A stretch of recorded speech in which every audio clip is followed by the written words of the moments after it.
ఈ మధ్య కాలంలో సోషల్ మీడియాలో పరిచయం వెంటనే ప్రేమ పెళ్లి కట్ చేస్తే గొడవలు విడిపోవడం చాలా కుటుంబాల్లో ఇది సర్వసాధారణంగా మారుతుంది. ఇంకొంతమంది అయితే ప్రాణాల మీదకి కూడా తెచ్చుకుంటున్నారు. ఇలాగే ఓ ఫోక్ సింగర్ ప్రేమాయాణం పెళ్లి వరకు చేరింది. పెళ్లై 20 రోజులు కూడా గడవక ముందే ఆ ఫోక్ సింగర్ అనుమానాస్పద స్థితిలో మృతి చెందింది. ఈ ఘటన తెలంగాణలో కలకలం రేపింది. సిద్దిపేట జిల్లా జగదేవ్పూర్ మండలం పీర్లపల్లి గ్రామంలో జానపద గాయకురాలు శృతి అనుమానాస్పద స్థితిలో మృతి చెందడం పట్ల పలు అనుమానాలు వ్యక్తమవుతున్నాయి. దీనిపై మృతురాలి బంధువులు ఏం చెప్తున్నారంటే, నిజామాబాద్ జిల్లా మోసర మండలం తిమ్మాపూర్ గ్రామానికి చెందిన శృతికి సిద్దిపేట జిల్లా జగదేవ్పురం మండలం పీర్లపల్లి గ్రామానికి చెందిన దయాకర్ అనే యువకుడితో ఇన్స్టాగ్రామ్ లో పరిచయం ఏర్పడింది. పరిచయం కాస్త కొద్ది రోజులకి ప్రేమగా మారింది. మృతురాలు శృతి ఒక ప్రముఖ సింగర్ ఫోక్ సాంగ్స్ పాడుతూ హైదరాబాద్ లో ఉండేది. ఇదే క్రమంలో దయాకర్ తో ప్రేమలో పడి తరచూ దయాకర్ ఇంటికి పీర్లపల్లి గ్రామానికి వెళ్తూ ఉండేది. ఇక వీరిద్దరూ పెళ్లి చేసుకోవాలని నిర్ణయించుకున్నారు. దాంతో ఇద్దరి తల్లిదండ్రులను ఒప్పించి వివాహం చేసుకోవాలని చూశారు. అయితే శృతి తల్లిదండ్రులు ఈ వివాహానికి ఒప్పుకోకపోవడంతో ఇద్దరూ కలిసి గత 20 రోజుల క్రితం దయాకర్ స్వగృహంలో ఘనంగా పెళ్లి చేసుకున్నారు.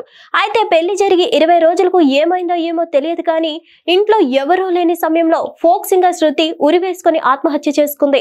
హఠాత్తుగా శృతి ఇలా అనుమానాస్పదంగా మృతి చెందడంతో కుటుంబ సభ్యులు వెంటనే పోలీసులకు సమాచారం ఇచ్చారు.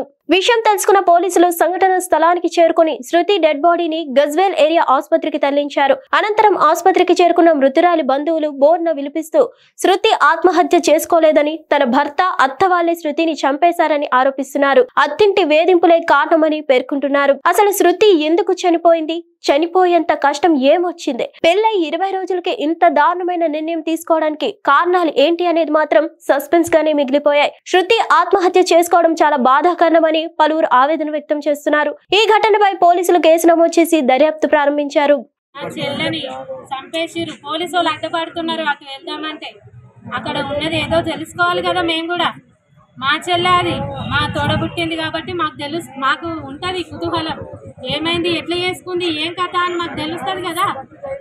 ఎందుకు అడ్డుపడుతున్నారు అంటే ఏముంది ఇంట్లో, వాళ్ళని ఎందుకు అట్లా చేస్తున్నారు నాకు అర్థం కాదు. నాకు తెలియాలి ఇదంతా. మా చెల్లెకు న్యాయం కావాలి. వాడు ఏం చేసిండో, వాడిని ఏం చేస్తారో మీకే తెలుసుగా, పోలీస్ వాళ్ళకే తెలుసు.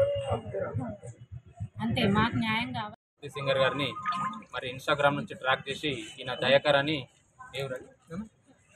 పీర్లపల్లి దయాకర్ అనే వ్యక్తి మరి లవ్ చేసి ఫ్యామిలీ వాళ్ళకి చెప్పకుండా మేము పెళ్లి చేస్తామని చెప్పంగా కూడా ఒప్పుకోకుండా నేను తొందరగా పెళ్లి చేసుకోవాలని చెప్పేసి మరి మాయమాటలు చెప్పి మోసం చేసి ఈరోజు మా చెల్లిని మరి చంపేసి తీసుకొచ్చి ఇక్కడ హాస్పిటల్ వేసేసి ఇప్పుడు ఇంటికి వెళ్ళడానికి కూడా ఇంటికి వెళ్తామంటే కూడా మాకు ఇక్కడ పోలీసులు అడ్డుకుంటుంటారు. అక్కడ ఏం జరిగిందన్నది కూడా సిచ్యువేషన్ మాకు తెలియదు. మరి ఇప్పుడు మేము వచ్చి చూసేసరికంటే మా చెల్లి డెడ్ బాయ్ అయి ఉంది. మరి వాళ్ళు చంపేసి తీసుకొచ్చి ఇక్కడ పెట్టేసారు. చంపేసారు సార్. ఆల్రెడీ వాళ్ళు చంపేసే తీసుకొచ్చారు. డెడ్ బాడీని కూడా అసలు అంబులెన్స్ సహకారం లేకుండా, పోలీస్ సహకారం లేకుండా, మా ఫ్యామిలీ సహకారం లేకుండా వాళ్ళే చంపేసి తీసుకొచ్చి హాస్పిటల్లో పడేసి ఇప్పుడు పరారీలో ఉన్నారు. మరి ఎక్కడున్నారో కూడా తెలియదు. మరి పరారీలో ఉన్నారు. పెళ్లి కూడా నవంబర్ 27కి అయింది. మేము అసలు పెళ్లికి వస్తామని మేము ఒప్పుకున్నాము, పెళ్లి చేస్తామని చెప్పేసి అన్ని ఒప్పుకున్నాము. అయినా కానీ వినకుండా మేము తొందరలో పెళ్లి చేసుకుంటామని చెప్పేసి చేసుకున్నారు. మేము రాకపోవడానికి కూడా చిన్న రీజన్ ఏంటంటే మా బాబాయ్ చనిపోయిండు. మరి వాళ్ళ బాబాయ్ చనిపోయిండు, శృతి వాళ్ళ బాబాయ్ చనిపోయిండు. చనిపోయిన 2 రోజులకి అమ్మాయి వచ్చేసింది. వాళ్ళిద్దరికి ఇన్స్టాగ్రామ్ నుంచి పరిచయం మాట. మరి ఇన్స్టాగ్రామ్ అని చెప్పేసి మాయ మాటలు చెప్పి ఆయన మోసం చేసేసి ఇప్పుడు మా చెల్లిని చంపేసి హాస్పిటల్ తీసుకొచ్చేసేసింది. ఆయన పరారీలో ఉంది. అయితే మేము ఎక్కడికి వెళ్ళి లొకేషన్ ఇద్దామంటే కూడా ఇక్కడ మాకు పోలీసు వాళ్ళు సహకరిస్తలేదు. హిట్ టీవీ యాప్ ని డౌన్లోడ్ చేసుకోండి. ఇందులో short news, live news, entertainment movies అన్ని అవైలబుల్ గా ఉన్నాయి. Please download hit TV app. Hit TV app ని ఫ్రీగా డౌన్లోడ్ చేసుకోండి.